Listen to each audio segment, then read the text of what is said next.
Well, here we are with Thomas from Platinum Rollers. You know what I'm saying? He's a man in the streets. And I just wanted to stop in and take a few. And we're just going to kind of sit back, relax, have a casual conversation. He is the CEO and founder of Platinum Rollers, Tires, Rims, and Wraps. And Thomas, just, of course, introduce yourself to the folks. And, I got a few questions. Okay. All right. Yeah. So I'm Thomas, like Leon was saying, so I'm the founder, owner, CEO, Platinum Rollers since 1999. I started in 1999 and it's never changed ownership. It's never changed name.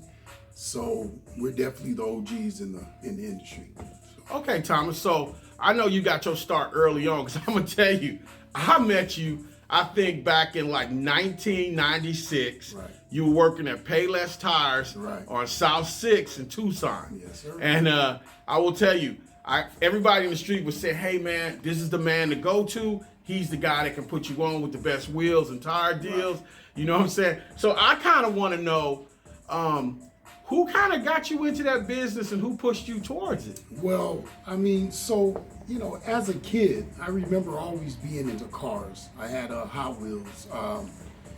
Sometimes, I wanted it. I love cars so much. Sometimes I try to steal the little Hot Wheels cars in the stores. Stuff like that. Yeah, I try to walk out with them, got a couple of beatings for it. But anyways, so I always love cars. That's what it is. So, as I was coming up and out here and trying to be successful, trying to figure out what I was going to do, with my life, I kind of, I made a name for myself, definitely very known, very respected. And, back in, I want to say 95, 96, I went to a tire store on 29th and Swan. A guy owned it. And I never dealt with him, but I was in the area and I had a flat, so I went there. By me going there, I had to leave my car where he could order a tire. So in the time that I left my car until the time I got back, he asks me, man, who are you? What's going on? He's asking me, what do you mean?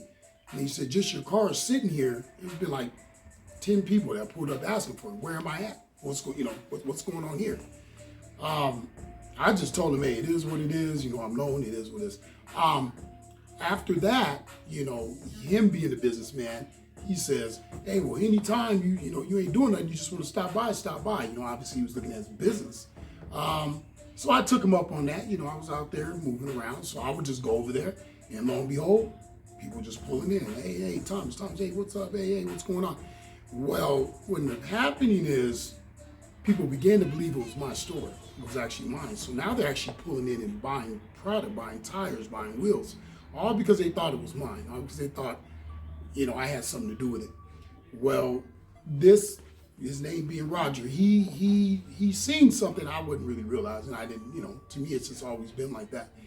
And he just seen that he had opportunity to make a lot of money off my presence just being there. So what happens, he actually pays me to hang out at his shop every day. I mean, I can see that because I've known you for a lot of years.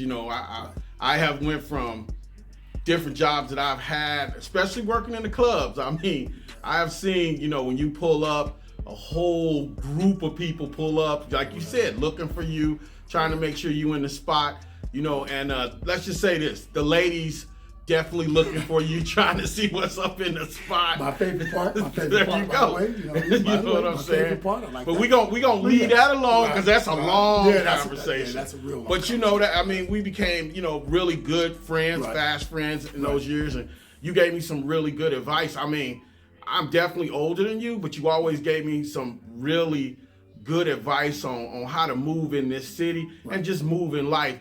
And I've always appreciated that, and I've always thought you were a super interesting person. Right. So interesting, in fact, that a little known fact that got me going, because I've seen you do everything from tires and rims to putting on shows with big name actors. And, let me go back. I've seen you put on shows with big name rappers and singers and everything else. So I mean, definitely in this city, you was the man making the moves and doing what you was doing, and you definitely came up. But I also know that repping the 520 was your main thing. It was. Which throws me off when I found out that you are from where? California. I Yes. just find that. I'm actually born. I was born in California, Vallejo, by the way, Vallejo, California, 707. You'll never hear me rep 707. You'll never hear me rep Cali. There's a reason for that because I was brought in when I was 5 years old. So I don't know anything about California. Otherwise, I was just born there. Now I know 9 out of 10 people would jump on the Cali bandwagon. Everybody. Right. Cali. That's usually how it Not works. me. I'm from here. I was born there. I'm from here. So what I do is I've been repping 520. I'm always going to rep 520 because 520 is really my home. You know what I mean? And I understand that because I'm a transplant myself, but I'm a transplant by choice. I didn't get sent here by anybody. I chose to come here. And once I got here and I saw basically how the city moves, I mean, it can be a little bit hectic or it can be super laid back. Like they say in Tucson, if you're looking for that drama, you'll find that you drama. absolutely will. But if You you're not looking for it, you won't. I mean, it's a beautiful place to live. Yes. We have a lot of things going on here. You know, it's a great place to raise a family, but it's just like any other place. You got to work hard to get where you're at to make things happen. And I also have always been interested in, Platinum Rollers is a big name in this city and out of this city. Yes. So I have often wondered how did you really just come up with the funds and everything to make it all happen? You know, so like I said, after dealing with Roger, and obviously I stayed with him. We moved from 29th Street and went to 6th Avenue. And what ended up really happening is my passion, I ended up really liking it and really being hands-on, Right. understanding the business. I was actually learning it, not realizing I was learning because I was really interested. So, after, let's say, I would say at least like a couple of years, now I'm actually running it. Right, because when I met running you, the stores. I pretty much thought it was your shop. I'm not gonna lie. And that was actually Roger's, I'd say professional businessman move. He knew something I didn't know. He was like, look, they didn't care about me. Roger, he was like, they're coming here because they want to deal with you. They want to be part of whatever you're doing or however you're doing it, that's doing to be part of. So I never once said it was my shop, but several times I've heard it referred to as being my shop, but no, it wasn't. I opened up the first, Platinum Rollers in 1999, Speedway and Swan. And, it's funny because how I opened that shop, I didn't have credit, okay? Right. I had no bank loans. Ain't no bank give me no loan. Right.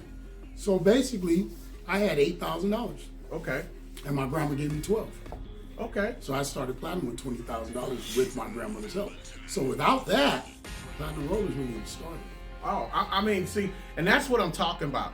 I mean, and let's just say this. I want to definitely thank your grandmother for leading you down the path to being who you are in the city, because I also see you doing a whole lot of community outreach. I mean, you do so many things in the city, and it's kind of funny to me because let's just say this, there was a time in your life that I know of that was a little bit rocky. Yes, and for those who know, they know. I've been I haven't always made the best decisions, not even the right decisions. I'm actually, I was on the streets. I was out there. I was hustling. I was doing my thing, and I basically want to say I was saved by business. Right. Because once I actually really understood business, it was a passion of mine. And then it helped me, right, to start making the right decisions, right? So that's why I explain to people, I don't care what your past is or what's going on, it's never too late to go after something you want to go after and make the right decisions and clean up and make it happen for yourself. So I'm an advocate for that. And that's something that I just find honestly so refreshing and at the same time so remarkable, because like you say, you kind of came up on the rough side. Right. You turned that rough side into a business, a great business model that has continued to feed you and all the people around you and shed such a positive light on the way things happen in this city, and give people somebody to look up to and look at and say, hey, if this guy did it, I can do it. Because I mean, just like with me, you gave me some great advice about, how to start something, how to do something, not to be scared, just get out there and do your thing. You're gonna fall, but you gotta get up, dust yourself off, and keep moving. I mean, so I always have found that like super motivational, and it's made me really want to go after every dream I've ever had. So, and I just get it. I really get it. I mean, but I remember when you had a very small crew at your first shop, a few loyal guys that were there with you every day. And even now, I see that you have a good amount of loyal people around you to keep things going. Which, by the way, that I don't take all the credit for Platinum. I actually take, or give a lot of credit to, the guys that actually did stick it out, the guys that actually put the work in, the guys that actually truly have, my back. Because without a team, it's hard to be successful doing anything, So I understand that this is not just me. So I've always, tried it, I have my moments, where my humbleness goes out the door, but for the most part, I try to be as humble as possible, because I understand that none of this can be possible without a good team and without my customers as well. So to me, they're everything. Right. So I just make sure that, I do the best I can for both. And that's kind of what I've noticed about you, and that's what I really like, is because, I love your slogan, get with the winning team. Right. And it's the fact that you say team that I really find myself drawn to, because you realize it is a team. Correct. And a lot of people think the success is only their success. Right. And I've told people over the years, I've had my share of being in charge and doing different things. Right. And if one person succeeds on my team, then everybody succeeds on my team. Exactly. And I've always believed that. And I will say that I really like the way that you treat your customers, because let's be real, I know that you have some pretty high dollar customers, and I've seen some pretty high dollar cars at the shop. So I want you to kind of speak on how you got to that. So after, going through, just honing the craft. Like I tell people, if you're truly passionate about something, you won't fail, but you do have to truly be passionate. And as the passion just kept going on, I just kept getting better and better and better at what we were creating, the work we were doing, the customer service, our customer base. Now, as time changed, I changed with it as well, which was very, very, very important for the success of Platinum. So our clientele has actually changed from when I opened Platinum to where we are now. But I had a vision. So what I did is we actually went after the high-end clients. And I can tell you, it wasn't the easiest thing to do. They didn't want to really give me time of the day. It wasn't easy. But what ended up happening is, after I got my foot in the door, and then I got my whole body in the door, and it was over with. So now there's just being a little humble, but there's no competition. Yeah, let's be really honest, because when you ride through town and I pass by your shop, I'm always looking over to see what's the hottest, latest ride that's at the shop. Right. I've seen Ferraris, I've seen Porsches, I've seen Bentleys, I've seen Lamborghinis. I have seen some pretty dope imports, and I've seen that 6'3" Impala, that 72 Glass House. I've seen quite a few cars over here. Correct. So it's like you're still catering to everybody in the city. You're not just catering to one group of people. Exactly, because you know what? The thing is if there is no, in the business and customers and building this thing, I don't care if you have $1 million or if you got $1.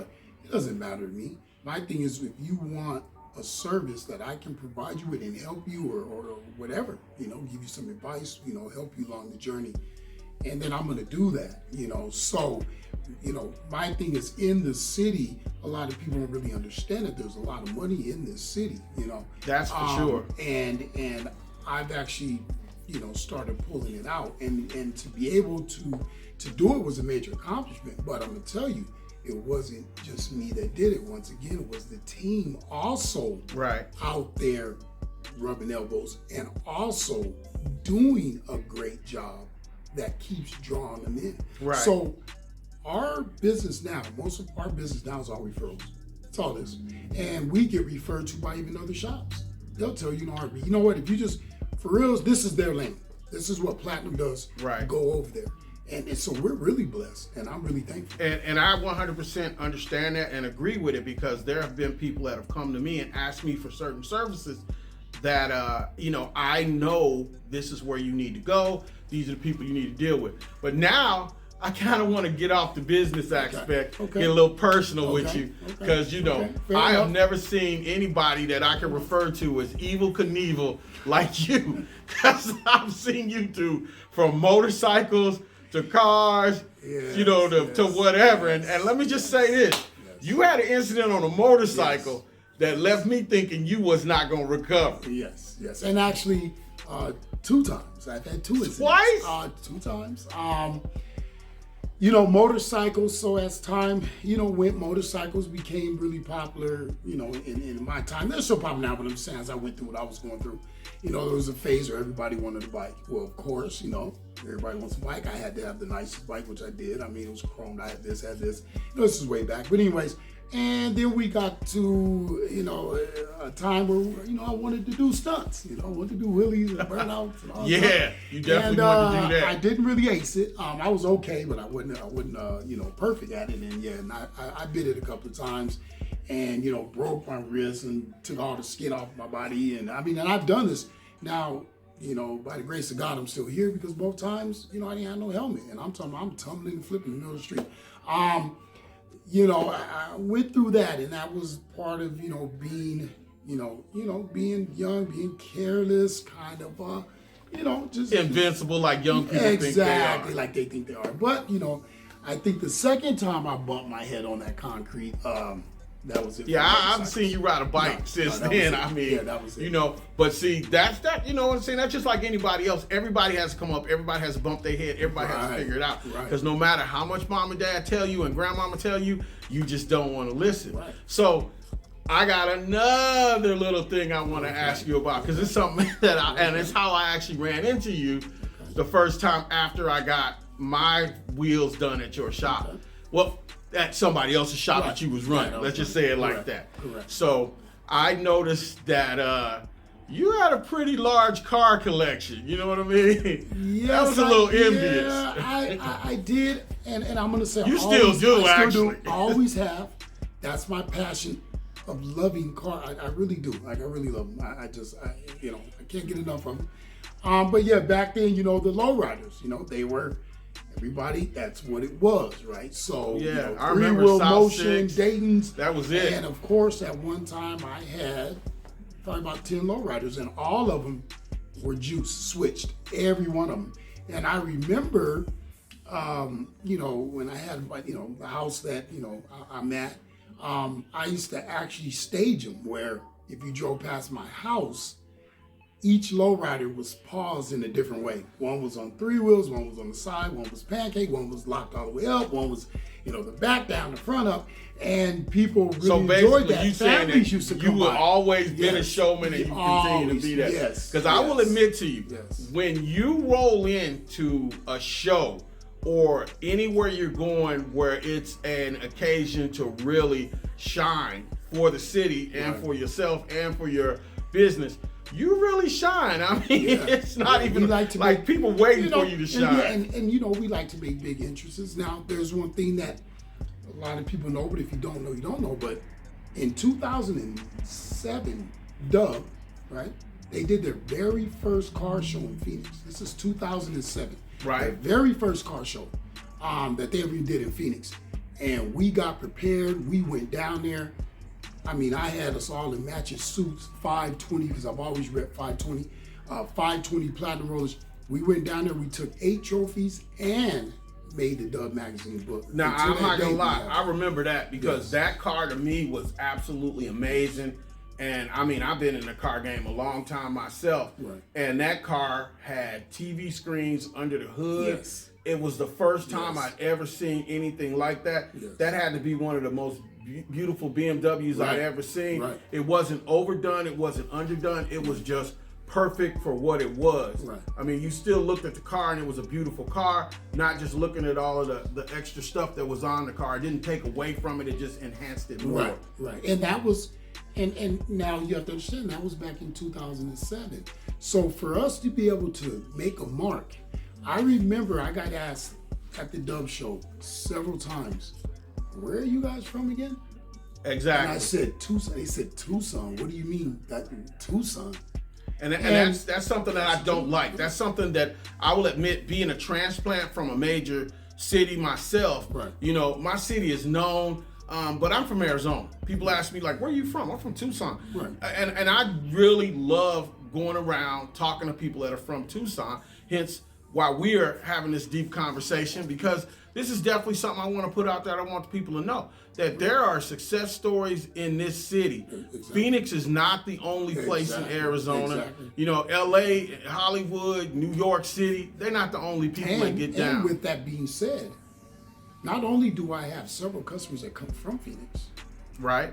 that want to shop here, they actually asked me to open a Platinum Rollers in Phoenix. What has stopped me from opening Platinum Rollers in Phoenix is not 520. Exactly. How do I do that? Exactly. So I have even remained loyal and faithful to the city, and being since 1999 to current, the only black-owned custom shop. Yep, that's Since true. '99, nobody's came before me, nobody's came after me. That's true. So I've remained loyal, and I really have love for the city, and I'm going to continue to do that. You know? And I find that just so super refreshing to hear that, because you hear a lot of people that's always talking about going somewhere else and doing something else. And then as a transplant, I have rolled around the city, I've moved in this city, and I've met all kinds of people who are super successful people who choose to live here. Right. I mean, it's nothing to say that we have big time singers, big time actors that vacation and live here. I love the part where you can actually roll to the mall and be a well-known famous person, Right. and everybody respects your privacy. They don't come up to you if you're with your kids. They may ask you, but never when you're in your family environment. Right. So I mean, I love the city. I love the fact that you're repping the 520. Thomas, I absolutely have more to ask you. I mean, I'm sitting in your beautiful shop, and I want to know a little bit more about this beautiful shop. Okay. You know, so we are obviously, now this is Platinum number 4. Right. I've been up and down Speedway. I've never left Speedway since I opened Platinum Rollers in 1999. I've always stayed on Speedway. It's just you know from back in the day. Yeah, you know, this was the hottest- 6th Avenue And Speedway. were the cruise This is where you streets. cruise. And This is where you had to be. I remember thinking of my dream, going, man, one day, man, I want to have a shop on Speedway. One day, I want to have a shop on Speedway. And I achieved it. And not only have I had one, I've had 4. This being number 4. Now, this one I can say, because of who I am now, has been the most successful one. Right. Because I'm really focused on this and making it work. And I will admit, I came in when you were doing some remodels. Correct. And that remodel didn't take long. Right. And it was already a beautiful shop. Right. And you just enhanced it that much more that, you know, I ain't gonna lie, I would love to slide up in there sometime at night and have me a little private party. And you know, and what I explained and what I want everyone to know is, without the love and the support of the customers, I wouldn't be remodeling anything. I wouldn't be here because this is what it is. So you have to understand, when I do something, when I build cars, when I remodel the stores, and the stuff that I'm doing is really just for the customers, it's for you guys. I want you to come in here and be proud of where you shop.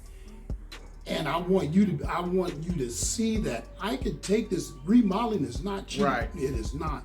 I can take that money and put it in my pocket. I don't have to remodel anything and still, make money and still do my thing. But I'm always thinking of how to give back to my customers. Like, Right. how do I make them feel better? What else can I do to make them feel better. Right. I mean, you create an environment that is plush.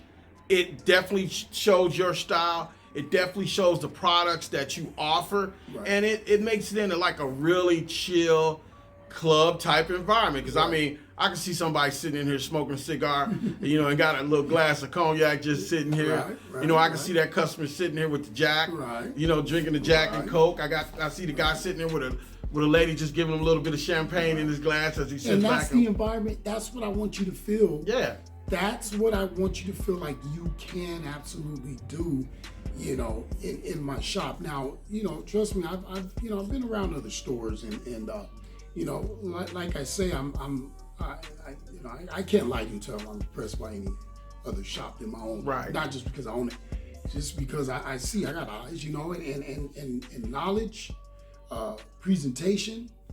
I just know that we just can't be. And that's something else I want to touch on, Thomas. I mean, let's be honest. This is not going to be the last time we talk. This is just the first time we're going to talk. Right. Because you also, something that I always knew that you were a smart person. And I've always felt that way, and I'm very intuitive and everything else. Right. But your education, did you finish all the education you really wanted to have? So I can say this, I never liked school. I mean, just straight, I didn't. The only thing I liked about school was wearing nice clothes and the girls. That was it. I'm gonna be honest with you, from elementary Right. up to high school, that was it. I didn't care nothing about no books. Matter of fact, I'm very athletic. I didn't Right. play sports. Really? I felt like, I was gonna miss out on the female if I'm playing sports. I'm chasing them up and down the hallway. I don't want to be on the basketball court practicing and she's over here, so I'm gonna chase her over here. But you understand what I'm saying? Like that's all I really just didn't. I just didn't. Now, I'm not saying that was once again not a good decision, but I do remember being told several times what I wasn't going to be and how I couldn't be, and I'm just not, because of my lack of schooling, and that resonated with me, and that kind of motivated me to be successful as well and to get out here. And I'm not saying don't go to school doing this, but what I would never tell anybody that. What I am saying is, whatever heights you want to reach, whatever dreams you have, you can accomplish it regardless of that. Now, society says it's easier, which maybe it is. I'm not gonna lie. But when people tell you that you're not going to be nothing because of it, I can never back that up. You know what I mean? But yeah, so basically, I dropped out ninth grade, so I didn't even begin high school. Ninth grade, I was out of there. I'm like, I ain't doing this. That was it for me for school. I didn't go back. But what I ended up doing later on, because it was something that I just thought, why not? I was older, it was important. Right. But I didn't get my GED. And see, that's important. I mean, I'll be honest with you. I know a lot of people who have gone to college who are book smart, but they don't have it as far as, let's just call it what it is. They don't have street smarts. Right. I'm not going to say they don't have common sense, because they do have common sense. Right. They just don't have street smarts, and they don't see things coming. Correct. They don't know when to move left or move right. And I always found that to be kind of basically a handicap. Right. Because we grew up, we have knowledge, we gain more knowledge, and knowledge is power. So watching you move and watching you do what you do, I was really surprised to find that out. There's other little tidbits that I found out, but I'm not going to reveal it all in this interview. We got a lot more to talk about. Yeah, we got a lot, and just so the viewers understand that the reason why this is something I never thought I would do. I always was kind of a little candid, but I do realize that there's a lot of questions. I do realize I am interesting.